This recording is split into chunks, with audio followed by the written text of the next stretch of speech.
Hello dear students, अपन chapter है वो solution पढ़ रहे हैं, जिसमें मैंने इसके 3 वीडियोस अपलोड किए हैं।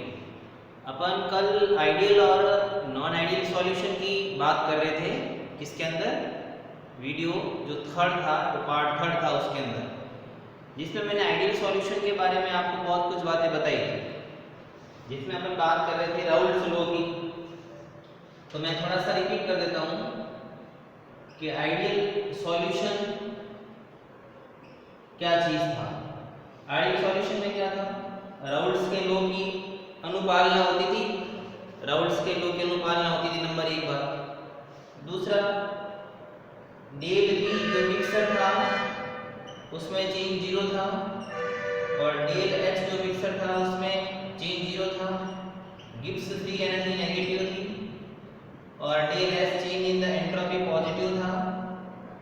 और ए मतलब सॉल्यूट मान लो इसको, बी सॉल्वेंट मान लो। कहने का मतलब सॉल्वेंट सॉल्वेंट के बीच में इंटरेक्शन, सॉलिड सॉलिड के बीच में इंटरेक्शन, और ये आपके सॉल्यूट और सॉल्वेंट के बीच में जो इंटरेक्शन होता है वो इंटरेक्शंस इक्वल थे, और उनको आपने आइडियल सॉल्यूशन बोला। और जब इन कंडीशंस को फॉलो नहीं करेंगे तो वो सॉल्यूशन कौन सा देंगे?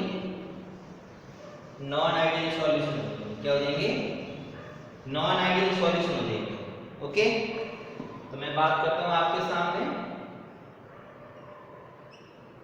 नॉन आइडियल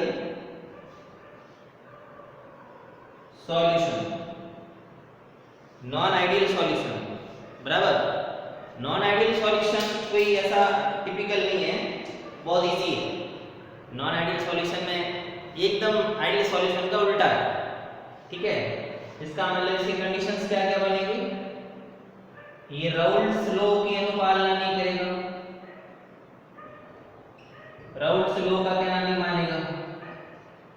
दूसरा, इसमें वॉल्यूम का जो मिक्सर होगा वो 0 नहीं होगा।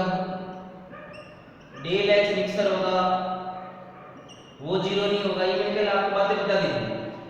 बट डेल जी का वैल्यू नेगेटिव होगा, डेल एस का वैल्यू पॉजिटिव होगा, और जो ए और बी के बीच के जो इंटरेक्शंस होते हैं और ये ए बी के इंटरेक्शंस होते हैं वो कभी भी इक्वल नहीं होते हैं। ये बातें काफी इंपॉर्टेंट थी और मैंने आपको बता भी दी थी, तो इसमें कोई वो टेंशन वाली बात नहीं थी। ओके, बट अपन बात करेंगे आज नॉन आइडियल सॉल्यूशन के टाइप की। एक तो positive deviation non ideal solution होते हैं, और एक negative deviation non ideal solution होते हैं। धनात्मक विचलन और एक ऋणात्मक विचलन। धनात्मक विचलन अनादर्श विलयन, जिसको आप बोलते हो positive deviation. Positive deviation non ideal solution, और एक है आपके negative deviation non ideal solution. Concept को सेट करना है और कुछ नहीं करना। कॉन्सेप्ट सेट किया आपके क्वेश्चन समझ में आ जाएंगे, इससे ज्यादा कुछ नहीं। कॉन्सेप्ट बहुत इंपॉर्टेंट है। जब तक कॉन्सेप्ट समझ में नहीं आता तब तक दिमाग काम नहीं करता, या दिमाग लगा देता। पॉजिटिव डेविएशन हो रहा है, जैसे आपने कल एक बात देखी थी राउल्ट के नियम की। ये मोल फ्रैक्शन और ये कौन था? Partial pressure. इन दोनों के बीच में जब आप कर्व देखते हो तो कर्व डायरेक्टली प्रोपोर्शनल मिलते हैं किसके? मोल फ्रैक्शन से। याद आ रहा है? इस टाइप से मैंने आपको कर्व बनाया था। एक तो इस टाइप से बनाया था, ये P1 का और ये P2 का बनाया था। पर ये है जो किसको फॉलो कर रहे हैं? राउल्स के रूल को फॉलो कर रहे हैं। अब पॉजिटिव डेविएशन आएगा तो वेपर प्रेशर होगा, वो क्या हो जाएगा? पहले की तुलना में बढ़ जाएगा। कंपोनेंट फर्स्ट, ये कंपोनेंट फर्स्ट था, ये कंपोनेंट सेकंड था, और कंपोनेंट फर्स्ट और कंपोनेंट सेकंड का भी वेपर प्रेशर क्या हो गया, बढ़ गया। तो वेपर प्रेशर बढ़ जाएगा, इसका मतलब धनात्मक विचलन होगा। बट क्वेश्चन ये है ही नहीं। क्वेश्चन ये है कि धनात्मक विचलन हुआ ही क्यों, कॉन्सेप्ट ये है ना सर। ये तो आपने आराम से बात बता दी ग्राफ के अंदर कि राउल्स के नियम को फॉलो नहीं करेंगे वो ही हो जाएगा। और स्ट्रेट लाइन से ऊपर यदि वेपर प्रेशर बढ़ जाएगा तो उसको आप क्या बोल दोगे, पॉजिटिव डेविएशन बोल दोगे। ये तो बात तो ठीक है, पर हमारे तो ये बात समझ में नहीं है। देखो दिमाग लगाना है। जैसे ये ए एक सॉल्यूट है और ये बी एक सॉल्वेंट है, इससे क्या बना बेटा, ये ए बी बना तो इसमें मिक्सर क्या हो गया, सॉल्यूट और सॉल्वेंट, विला और विलायक। अब इनके बीच में भी तो कुछ इंटरेक्शन लग रहे हैं, मतलब उन्होंने क्रिया हो रही है, इंटरेक्शंस हो रहे हैं। और इनके बीच में भी तो यहाँ पर इंटरेक्शन हो रहे थे ना, इनके भी इंटरेक्शन हो रहे थे और इनके भी इंटरेक्शन हो रहे थे। अब मेरी बात को बहुत ध्यान से सुनना। यदि ये इंटरेक्शन किसके, सॉल्यूट, ध्यान से देखो, सॉल्यूट सॉल्वेंट के इंटरेक्शन अलग, सॉल्यूट सॉल्वेंट के बीच के इंटरेक्शन, यदि ये वाले इंटरेक्शन कमजोर हो जाए, देखो ध्यान सुनना, ये वाले इंटरेक्शन क्या हो जाए, वीक हो जाए, मान लो कमजोर हो जाए, ये वाले इंटरेक्शन कमजोर हो जाए, तो आप जब यहां से यहां की तरफ जाओगे तो इंटरेक्शन कमजोर हो जाए तो बताओ इंटरमॉलिक्यूलर डिस्टेंस,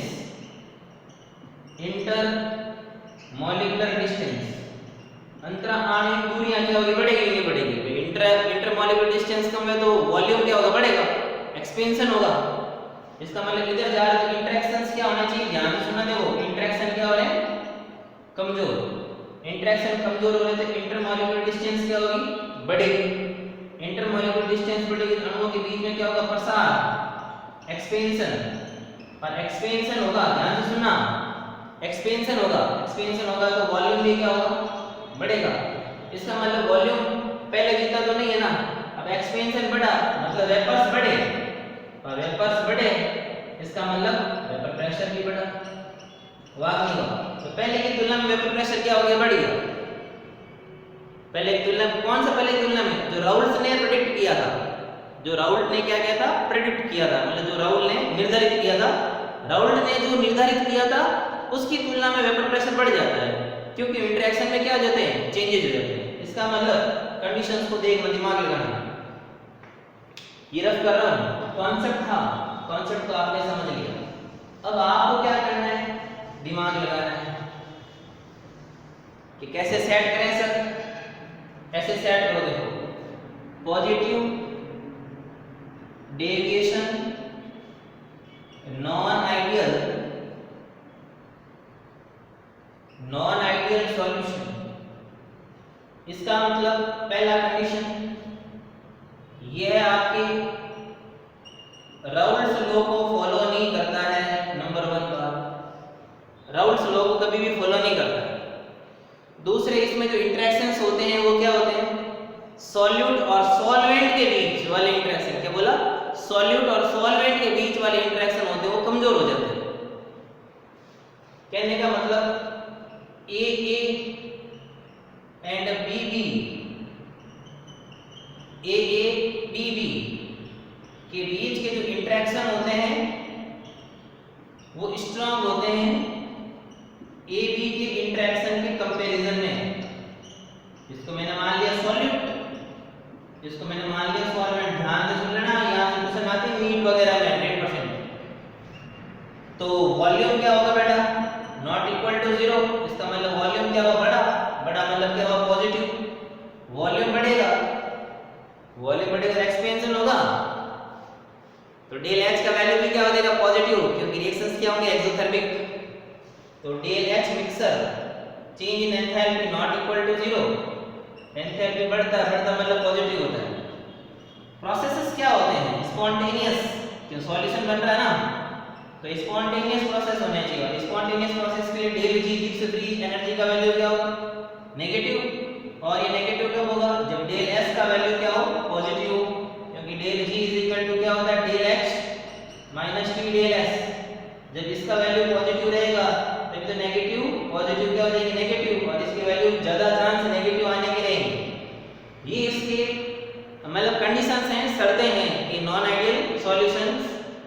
पॉजिटिव डेविएशन वाले उसमें ये होने जरूरी है। अब देखो मैं आपको इसका बहुत ही अच्छा एग्जांपल बता दूं, दिमाग लगाना। एग्जांपल में जैसे मैंने आपके सामने एक बात की कि ये एथिल अल्कोहल है, मान लो एथिल अल्कोहल का सॉल्यूशन है, तो एथिल अल्कोहल का जो सॉल्यूशन होता है उसमें H बॉन्डिंग होते हैं कि नहीं होते? होते हैं सर। तो जब प्योर एथिल अल्कोहल के मॉलिक्यूल्स होंगे तो उसमें बहुत सारे H बॉन्ड होंगे नहीं होंगे? हाँ। अब मान लो कि मैं एथिल अल्कोहल के साथ कुछ वाटर डाल दूं तो उन एथिल अल्कोहल के मॉलिक्यूल्स के बिटवीन वाटर मॉलिक्यूल आ जाएंगे। जैसे मान लो पहले तो ethyl alcohol ethyl alcohol ethyl alcohol ethyl alcohol, बराबर। अब मान लो कि मैंने इसके साथ में किसको डाल दिया बेटा? वाटर को। तो यहाँ बीच में वाटर के मॉलिक्यूल आए नहीं आए? तो वो तो वाटर के मॉलिक्यूल आए तो पहले जो इनके बीच में जो H बॉन्ड था वो H बॉन्ड वीक हुआ कि नहीं हुआ? हुआ। H बॉन्ड वीक हुआ मतलब इंटरेक्शन वीक हुआ। इंटरेक्शन वीक हुआ तो क्या हुआ बताओ? इंटरेक्शन वीक हुआ तो एक्सपेंशन हुआ, इंटरमॉलिक्यूलर डिस्टेंसेस बढ़ गए। इसका मतलब इथिल अल्कोहल और वाटर का जो एग्जांपल है वो किसका एग्जांपल है? पॉजिटिव डेविएशन का। मेरी बातें समझ में आ रही है ना? बहुत सिंपल सी बातें हैं, इसमें कोई ज़्यादा ऐसा टफ मतलब मामला नहीं है। मतलब आपको इंटरेक्शंस क्या करने होते हैं? कमज़ोर करने होते हैं। ऐसे बहुत सारे एग्जांपल्स देख सकते हो, जैसा आपने एक एग्जांपल देख लिया ethyl alcohol plus acetone. Ethyl alcohol के वाटर मॉलिक्यूल्स होते हैं, उसमें आपने क्या डाल दिया? एसीटोन डाल देते हैं। एसीटोन के मॉलिक्यूल्स होंगे उसके साथ आके ऐड हो जाएंगे। और एग्जांपल आप देख सकते हो CH2 प्लस एसीटोन। मतलब आपको कहने का मतलब ये है कि सॉल्यूट के बीच में जो पहले इंटरेक्शन लग रहे थे ना, उन इंटरेक्शंस को क्या करना होता है? वीक करना होता है, और इससे ज्यादा कुछ नहीं करना होता है। और एग्जांपल देख सकते हो क्लोरोफॉर्म प्लस कार्बन टेट्राक्लोराइड। बहुत सारे एग्जांपल्स मिलेंगे आपको, इसमें कोई ऐसा सोचने वाली बात नहीं है। जैसे आपको एक एग्जांपल मैंने और दे दिया, एथिल अल्कोहल के साथ हेक्सेन का सॉल्यूशन डाल दिया, तो हेक्सेन क्या करेगा? एथिल अल्कोहल को बीच में लगने वाली H बॉन्डिंग को क्या कर देगा? कम कर देगा। और एग्जांपल देख सकते हो, जैसे एथिल अल्कोहल के साथ मैंने साइक्लोहेक्सेन डाल दिया। खूब एग्जांपल है। आपको क्या करना है? इंटरेक्शंस को क्या करना है? पुअर करना है। इंटरेक्शन को पुअर करोगे तो बेटा क्या होगा? सिंपल सी बात है ना, वॉल्यूम बढ़ जाएगा। तो मेरे हिसाब से ये बात आपको समझ में आ गई होगी। और जैसे आपको एनसीईआरटी में आप देखोगे तो आपको ऐसे ग्राफ मिलेगा, देखना इस टाइप से कि ये x1 मोल और ये x2 0, या ये x2 का हो गया 1, मतलब सेकंड कंपोनेंट पूरे मोल हो गए, और ये हो गया 0। यहाँ आपके वेपर प्रेशर हो गया। कल मैंने आपको बताया था, देखो याद करो कि इस टाइप से राउल्ट के रूल को अपने फॉलो किया था। ये मैंने यहाँ P1 मान लिया और ये मैंने P2 मान लिया। मैंने कहा था कि सेकंड कंपोनेंट है उसका वेपर प्रेशर क्या ज्यादा है, और जैसे पॉजिटिव डेविएशन आएगा ना तो इसका ये थोड़ा सा ये वेपर प्रेशर क्या हो जाएगा? बढ़ जाएगा। और पहले का भी क्या हो जाएगा? बढ़ जाएगा। अब दोनों का रिजल्टेंट अपन ने क्या देखा था? P = P1 + P2। तो आज कंपैरिजन में क्या हो जाएगा? ये प्रेशर ऊपर पॉजिटिव डेविएशन हो जाएगा, मतलब पहले की तुलना में बढ़ गया। पहले की तुलना में क्या हो गया? बढ़ गया। इतनी बात मेरी समझ में आ गई होगी आपकी बहुत इजीली, कोई इसमें टेंशन वाली बात नहीं है। अब मैं बात करता हूँ नेगेटिव डेविएशन की। अब नेगेटिव डेविएशन एकदम पॉजिटिव डेविएशन का उल्टा है। उल्टा मतलब यहाँ पर इंटरेक्शंस क्या हो रहे थे? सॉलिड और सॉल्वेंट के बीच में कमजोर हो रहे थे। बट अब जो इंटरेक्शंस होंगे सॉलिड और सॉल्वेंट के बीच में, वो इंटरेक्शन बढ़ने चाहिए। इंटरेक्शन बढ़ेंगे तो क्या हो जाएगा? वॉल्यूम कम हो जाएगा। वॉल्यूम कम हो जाएगा तो इंटरमॉलिक्यूलर डिस्टेंस भी क्या हो जाएगी? कम हो जाएगी। अब इस बार एक्सपेंशन नहीं और क्या हो जाएगा? कॉन्ट्रैक्शन हो जाएगा, संकुचन हो जाएगा। अब संकुचन हो जाएगा तो आप खुद सोच लो कि अणुओं की संख्या कम मिलेगी, वेपर प्रेशर क्या हो जाएगा? घट जाएगा। किसकी तुलना में? जो राउल्ट ने पहले उसको क्या किया था? प्रेडिक्ट किया था, मतलब राउल्ट ने जो निर्धारित किया था उसकी तुलना में वेपर प्रेशर क्या हो जाएगा? घट जाएगा। मतलब नेगेटिव डेविएशन में ये कर्व ऊपर नहीं जाकर क्या जाएंगे? नीचे की तरफ आ जाएंगे। ओके, चलो अपन बात करते हैं आगे negative deviation non ideal solution की। ज्यादा टफ नहीं है, बहुत सिंपल सा है। ये आपको डिफरेंस आने चाहिए क्योंकि नीट और बोर्ड दोनों एग्जाम के लिए इंपॉर्टेंट है। नेगेटिव डेविएशन, बराबर। अब नेगेटिव डेविएशन में वही कंडीशन, पहली कंडीशन क्या कि ये राउल्ट्स के नियम, राउल्ट्स के रूल की अनुपालना नहीं करता है। दूसरी इसमें चीज ध्यान रखना, देखो ये AA और ये BB, ये तो मैंने मान लिया सॉल्वेंट और ये मैंने मान लिया सॉल्यूट। मतलब सॉल्यूट सॉल्यूट के बीच में इंटरेक्शन, सॉल्वेंट सॉल्वेंट के बीच इंटरेक्शन। और जब ये AB बना ना तो ये भी क्या बना? सॉल्यूट और सॉल्वेंट के बीच में इंटरेक्शन। अब देखो यहाँ पे जो इंटरेक्शंस होते हैं वो क्या होने चाहिए? कम होने चाहिए इसकी तुलना में। इसका मतलब इस बार आप इधर की तरफ जाओगे तो इंटरेक्शंस क्या होने चाहिए, आपको दिमाग लगाओ, इंटरेक्शंस क्या होने चाहिए, बढ़ने चाहिए। इंटरेक्शन बढ़ेंगे, intermolecular distance IMD, intermolecular distance क्या हो जाएगी, कम। इंटरमॉलिक्यूलर डिस्टेंस कम हो जाएगी तो क्या हो जाएगा, कॉन्ट्रैक्शन हो जाएगा ना। अब कॉन्ट्रैक्शन हो जाएगा तो बताओ वॉल्यूम घटा कि घटा, वॉल्यूम घटा तो वेपर के पार्टिकल्स भी क्या हुए, कम हुए। वेपर के पार्टिकल्स कम हुए तो बेटा क्या हो गया, वेपर प्रेशर भी घट गया। बहुत सिंपल सा कॉन्सेप्ट है। इसका मतलब डेल वी आयतन में परिवर्तन जीरो नहीं होगा। जीरो नहीं होगा मतलब क्या होगा, कम हुआ आयतन, कम हुआ तो क्या हुआ, नेगेटिव हुआ। चौथी बात, del H mixer change in enthalpy भी क्या हुआ, जीरो। कम हुआ तो कम हुआ तो क्या हुआ, नेगेटिव हुआ। अब सर एक बात बताओ, डेल जी का वैल्यू, डेल जी का वैल्यू तो नेगेटिव रहेगा, तो प्रोसेस तो स्पॉन्टेनियस ही है।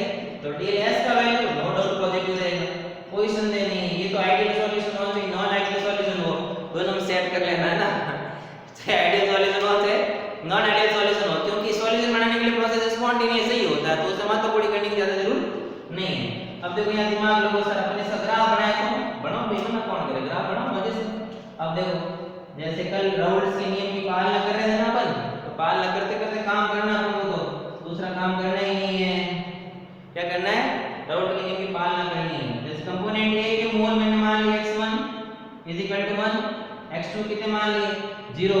दूसरे कंपोनेंट के मैंने यहाँ पर क्या मान लिए 1 और x1 क्या मान लिए 0। ये इसका यहाँ क्या हो गया बताओ, प्रेशर। प्रेशर यहाँ भी ये हो गया। पीकर मैंने आपको बात की थी कि P2 कंपोनेंट है वो ज्यादा वोलेटाइल है, वोलेटाइल है मतलब वेपर प्रेशर उससे क्या है ज्यादा है, ये हो गया P2। और इसका मैंने क्या माना था P1, मैंने कहा भाई कंपोनेंट 1 है वो कम वोलेटाइल है, कम वोलेटाइल है मतलब वाष्पशील कम है, वाष्पशील कम होगा तो उसका वेपर प्रेशर भी क्या होगा बेटा, कम होगा। अब देखो सीधी सी बात, यहाँ पर इसका डेविएशन आएगा वो क्या होगा, इंटरेक्शंस क्या हुए थे ज्यादा हुए, इंटरेक्शन ज्यादा हुए, इसका मतलब कॉन्ट्रैक्शन बढ़ा, तो कॉन्ट्रैक्शन बढ़ा वेपर प्रेशर क्या होगा कम। पिछली बार ऊपर आ रहा था, इस बार नीचे आ गया, देखो ये नेगेटिव बात। और डाल्टन के अकॉर्डिंग देखो, डाल्टन में तो क्या था P = P1 + P2, तो रिजल्टेंट जो डेविएशन आएगा वेपर प्रेशर होगा वो भी क्या हो जाएगा, कम होगा। भाई राउल्ट्स का एकदम ऑपोजिट चलना है, राउल्ट तो मानना ही नहीं है, पापा कहना कौन मानता है आजकल। आइडियल सॉल्यूशन द्वापर युग का बेटा है, नॉन आइडियल सॉल्यूशन कलयुग का बेटा है। ओके चले, अब देखो दिमाग लगाना है आपको कि सर इसके एग्जाम्पल भी बता दो हमको, तो नो डाउट आप इसके एग्जाम्पल देखो, है ना। जैसे मैंने आपके सामने एक फिनॉल है ना, फिनॉल जब अकेला होता है तो फिनॉल में थोड़ी बहुत H बॉन्डिंग होती है, ऐसी बात नहीं कि नहीं होती, पर मैं उसके साथ मान लो एनिलीन डाल दूं तो एनिलीन क्या करेगा, सॉरी, जैसे ये फिनॉल है, फिनॉल में भी H बॉन्डिंग होता है, फिनॉल में ये प्रोटॉन होता है और ये यहाँ पर ये एनिलीन है।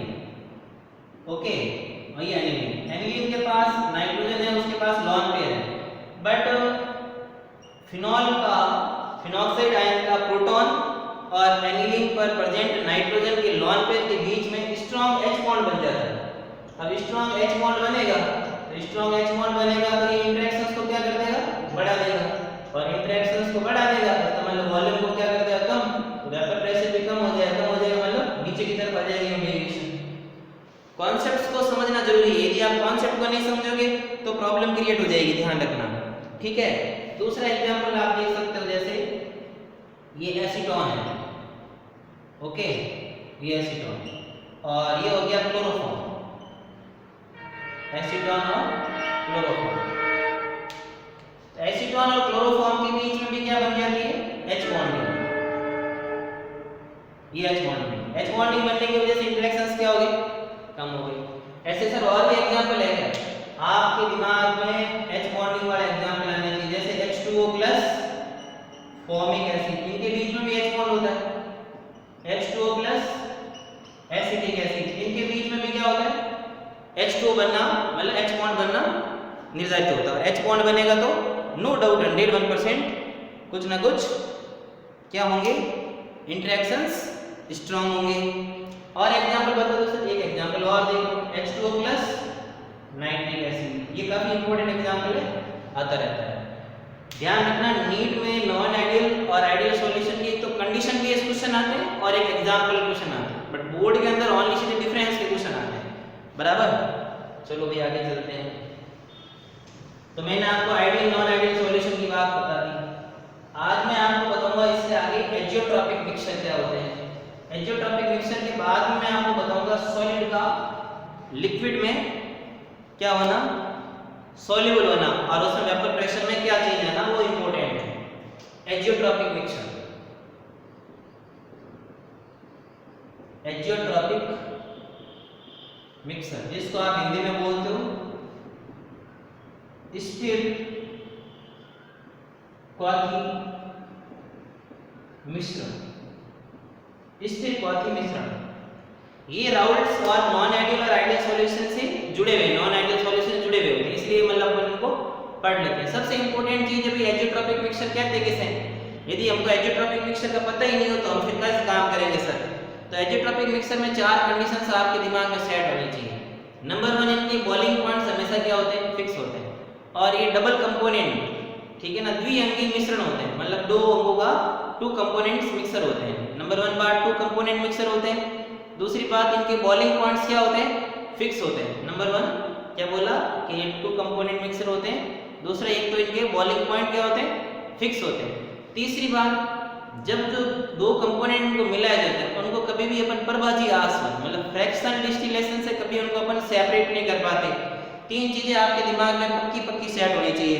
यदि 3 चीजें सेट नहीं है तो काम नहीं होगा। चौथी चीज है कि इनकी जो लिक्विड और जो वेपर फेज होती है, जो द्विघटक होते हैं, ये द्विअंगी जो घटक होते हैं, बाइनरी जो घटक होते हैं, कंपोनेंट होते हैं, उनका लिक्विड और वेपर स्टेज में जो संगठन होता है, जो कंपोजिशन होता है, वो कभी चेंज नहीं होना चाहिए। 4 बातें इंपॉर्टेंट है और उसी को आप क्या बोलोगे, एजियोट्रॉपिक मिक्सचर बोलोगे। ये बात सेट हो गई तो आप कभी एजियोट्रॉपिक मिक्सचर के क्वेश्चंस को गलत नहीं करोगे, ये मेरी गारंटी है, 101% गारंटी है। नंबर 1 ये क्या होना चाहिए, द्विघटकीय मिश्रण होता है। द्विघटकीय मिश्रण मतलब डबल कंपोनेंट, 2 कंपोनेंट का मिश्रण होता है, एक बात। दूसरी बात, जो 2 कंपोनेंट होते हैं, जो 2 कंपोनेंट होते हैं, जो 2 कंपोनेंट होते हैं, उनका लिक्विड और जो वेपर जो स्टेज होता है, इन दोनों स्टेज में इनका संगठन, कंपोजिशन, कंपोजिशन समान होना चाहिए, सिमिलर होना चाहिए। कंपोजिशन क्या होना चाहिए, सिमिलर होना चाहिए। 2 बात। तीसरी बात ध्यान रखना, देखो 2 बातें बताई मैंने, तीसरी बात बता रहा हूं, इनको परभाजी आसवन, फ्रैक्शनल